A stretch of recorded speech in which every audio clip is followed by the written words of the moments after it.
ডিসেম্বরে বাংলাদেশের রাজপথে আওয়ামী লীগ বিজয় মিছিল করবে এমন পরিবেশ অলরেডি তৈরি হয়ে গেছে। ঢাকা আন্তর্জাতিক ট্রাফিক জ্যামের মাঝখানে আটকে গেছে। বর্তমান সময়ে বাংলাদেশের রাজনীতি কোনো প্রধান উপদেষ্টার কার্যালয় বলেন, ক্যান্টনমেন্ট বলেন বা অন্য কোনো রাজনৈতিক দল বলেন, কারো দ্বারা পরিচালিত হচ্ছে না। 2024 সালের 5ই আগস্টের পর থেকে সরকার এবং সরকারের মদতপৃষ্ঠ যেই দলগুলো আছে তারা আমেরিকান ডিপ স্টেটের মাধ্যমে শক্তি সঞ্চয় করে বা সেই শক্তির বাহাদুরি করে এই দীর্ঘ 17 মাস পর্যন্ত বাংলাদেশকে পরিচালনা করছিল। কিন্তু হঠাৎ করে দিল্লি এবং ওয়াশিংটনের সম্পর্ক একটি স্থিতিশীল পর্যায়ে নেমে আসলো। তার পরবর্তীতেই দেখা গেল বাংলাদেশ থেকে আমেরিকান ডিপ স্টেট উধাও হয়ে গেল এবং ডোনাল্ড ট্রাম্পের মুখে আওয়ামী লীগের গুণগান।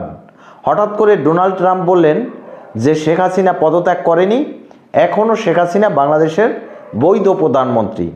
এবং নির্বাচনকে উদ্দেশ্য করে ডোনাল্ড ট্রাম্প একটি কথা বললেন যে বাংলাদেশে আগামীতে যে নির্বাচন হতে যাচ্ছে সেই নির্বাচন ফ্রি, ফেয়ার অ্যান্ড এক্সক্লুসিভ নির্বাচন হতে হবে, ইনক্লুডিং আওয়ামী লীগ। এ কথাটিও ছিল সেই কথার ভিতরে, মানে বাংলাদেশের নির্বাচনটি গ্রহণযোগ্যতামূলক এবং অংশগ্রহণমূলক নির্বাচন হতে হবে এবং এই নির্বাচনে অবশ্যই আওয়ামী লীগকে অংশগ্রহণ করতে হবে বা অংশগ্রহণ করায় কেউ যেন বাধা না দেয়, এরকমেরই কিছু মেসেজ তার টুইটারে ভিডিও বার্তার মাধ্যমে দিয়ে রাখলেন। এখন এই সব কিছুর পরে আমাদের পররাষ্ট্র উপদেষ্টা খলিলুর রহমান তিনি গেলেন ভারতে অজিত দোভালের সাথে গোপন বৈঠক করলেন।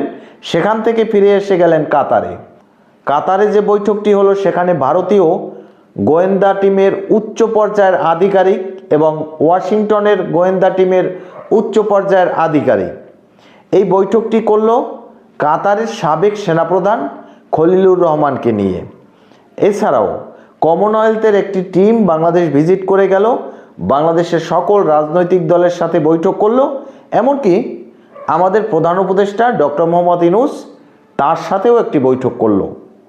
এর পরবর্তীতে দেখা গেল যে কমনওয়েলথের ওই টিম সজীব ওয়াজেদ জয়ের সাথে বৈঠক করছে। আর একটা জিনিস লক্ষ্য করবেন, যেদিন শেখ হাসিনার ফাঁসির রায় দেয়া হলো আন্তর্জাতিক অপরাধ ট্রাইব্যুনাল থেকে, তার পরদিন শেখ হাসিনা তার নেতাকর্মী এবং বাংলাদেশের জনগণের উদ্দেশ্যে একটি অডিও বার্তা দিলেন। সেই অডিও বার্তাটি এমন ছিল যে ইউনূস আমাকে কি ফাঁসি দেবে, আমি ইউনূসকে ফাঁসি দেব। এই যে কথার শক্তি, কথার ভিতরে যে শক্তির টোন, এগুলো কোথা থেকে আসে? এগুলো আন্তর্জাতিক শক্তি এবং এই শক্তিগুলো শেখ হাসিনা তার দীর্ঘ রাজনৈতিক ক্যারিয়ারে বিভিন্ন দেশের প্রধানমন্ত্রী এবং তার পররাষ্ট্রনীতি, তার রাজনৈতিক প্রজ্ঞা এবং তার নিজস্ব যে একটি ব্যক্তিত্ব যে আমি শেখ মুজিবুর রহমানের কন্যা, সেই ব্যক্তিত্বের জায়গা থেকে আন্তর্জাতিকভাবে যে একটি ভালোবাসার জায়গা তৈরি করে নিয়েছেন তার রাজনৈতিক ক্যারিয়ারে, সেই সকল জায়গা থেকেই আসে এই শক্তি, যেই শক্তির বলে ফাঁসির রায় হওয়ার পরেও জোর কণ্ঠে এই কথা বলতে পারেন যে ইউনূস আমাকে কি ফাঁসি দেবে, আমি ইউনূসকে ফাঁসি দেব। তো যাই হোক দর্শক, ডিসেম্বরকে ঘিরে আওয়ামী লীগের অনেক বড় প্ল্যান আছে এবং সেই প্ল্যানকে সঙ্গ দিচ্ছেন ভারত। দেখবেন যে ভারত বাংলাদেশের সীমান্তে এখন বর্তমান সময়ে লক্ষ লক্ষ সৈন্য মোতায়েন করে রেখেছে, যুদ্ধের প্রস্তুতি নিয়ে রেখেছে। সেখানে যুদ্ধ বিমান সহ যুদ্ধ করার জন্য প্রয়োজনীয় সকল যুদ্ধ সামগ্রী সব কিছু তারা ঘাঁটি গেড়ে বসে আছে ভারত বাংলাদেশ সীমান্তে। এমনটা যদি হয় যে 1971 সালে যেভাবে ভারতীয় সেনাবাহিনী শান্তি বাহিনীর নাম করে বাংলাদেশে ঢুকে পাকিস্তানি রাজাকারদের পরাজিত করেছিল, এবং ডিসেম্বরে বিজয় উল্লাস করেছিল।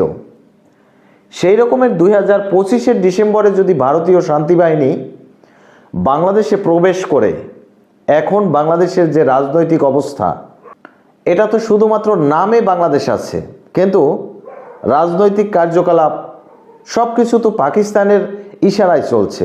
পাকিস্তানের সেনাপ্রধান বাংলাদেশ সফর করছেন, পাকিস্তানের এএসআই বাংলাদেশ ভরে গেছে, বাংলাদেশের যুবকদের জঙ্গি ট্রেনিং দেয়া হচ্ছে। এটাই তো বাংলাদেশ।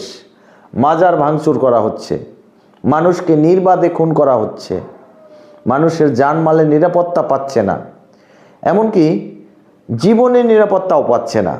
জীবন তো দূরে থাক, কবরের লাশও সেই লাশের নিরাপত্তা পাচ্ছে না। এরকমের প্রেক্ষাপট আমরা দেখলাম। ধর্ম বিক্রি করে যারাই রাজনীতি করে তারাই মসজিদ ভাঙে। তো যাক, এই সব কথা নাই বা বললাম। ডিসেম্বরে আওয়ামী লীগের যে হিডেন প্ল্যান আছে, শেখ হাসিনার আনচিন প্ল্যান, সজীব ওয়াজেদ জয় বর্তমান সময়ে রাজনীতিতে যেইভাবে অ্যাক্টিভ, এছাড়াও ছাইমা ওয়াজেদ পুতুল, টিউলিপ সিদ্দিকীর মতন তরুণ রাজনীতিবিদ, যারাই শেখ পরিবারের রাজনীতির অংশ হিসাবে বর্তমান বাংলাদেশের কর্ণধর হতে চলেছেন বা ভবিষ্যৎ বাংলাদেশের কর্ণধর হতে চলেছেন, তারা এখন আর কেউ চুপ করে নেই। টিউলিপ সিদ্দিকী থেকে শুরু করে ছাইমা ওয়াজেদ পুতুল, সজীব ওয়াজেদ জয়, তারা সবাই বাংলাদেশের রাজনীতিতে অ্যাক্টিভ হয়ে পড়ছেন। আন্তর্জাতিকভাবে সবাই মিলে ডক্টর ইউনূসের উপরে এতটা প্রেশার ক্রিয়েট করছেন, ডক্টর ইউনূসের অধীনে কোনো নির্বাচনই হবে না। লিখে রাখুন, নির্বাচন ফেব্রুয়ারিতে হবে না। এই নির্বাচন হতে হতে 2026-এর মাঝামাঝি কিংবা শেষ সময় হবে, এবং সেই নির্বাচনে আওয়ামী লীগ পুরোপুরিভাবে সক্রিয়ভাবে অংশগ্রহণ করবে। এবং সেই যে অংশগ্রহণ করবে বা আওয়ামী লীগের বিধিনিষেধ, নিষেধাজ্ঞা সব কিছু যে হঠাৎ করে উঠে যাবে, আওয়ামী লীগ যে রাজপথে নেমে পড়বে, এটা এই ডিসেম্বরেই এটা দেখতে পারবেন। ডক্টর ইউনূসের মেয়াদ শেষ হয়ে আসছে।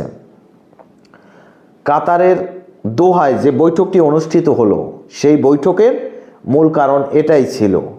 বর্তমান সময় দেখবেন সবাই চুপচাপ আছে। আন্তর্জাতিক গণমাধ্যমগুলো আওয়ামী লীগকে নিয়ে কথা বলছে। শেখ হাসিনা একের পর এক আন্তর্জাতিক গণমাধ্যমে তার সাক্ষাৎকার দিচ্ছেন। এগুলো কিসের ইঙ্গিত? বাংলাদেশ থেকে আওয়ামী লীগকে মুছে ফেলা যাবে না, কথা তো অনেক আগে থাকতেই বলেছি।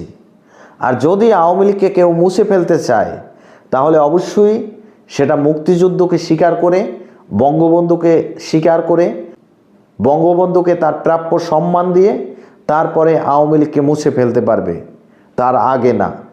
এই বাংলাদেশের জন্মদাতা শেখ মুজিবুর রহমান, সেই জন্মদাতার কন্যা, সেই যদি বাংলাদেশের নির্বাচন না করতে পারে, বাংলাদেশ শাসন না করতে পারে, তাহলে কে শাসন করবে? মুক্তিযুদ্ধের সপক্ষের শক্তি যারাই, তারাই বাংলাদেশের ক্ষমতায় আসবে এবং তাদেরই আসা উচিত। আন্তর্জাতিক মহলও এটাই বলছে। তো দর্শক, এই প্রত্যাশা নিয়ে আজকের এই পর্যন্তই শেষ করছি। আল্লাহ হাফেজ।